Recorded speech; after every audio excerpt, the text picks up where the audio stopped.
মৃত্যুর পর আমরা প্রথমে যেটা হারাবো সেটা হলো আমাদের নাম।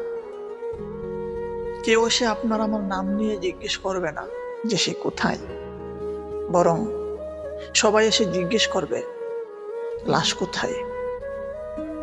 মানুষ যখন জীবিত থাকে তখনই তার সামাজিক অবস্থান, তার সম্পদ, তার ক্ষমতা সবকিছুই তখন তার গুরুত্ব নির্ধারণ করে।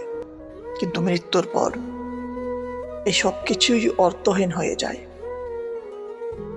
মৃত্যু এমন এক অনিবার্য সত্য যার মুখোমুখি আপনি আমার সকলকেই একদিন হতে হবে। সুতরাং মৃত্যুকে, মৃত্যু পরবর্তী জীবনকে, মৃত্যু পরবর্তী জীবনের জবাবদিহিতাকে আমাদের ভয় করা উচিত।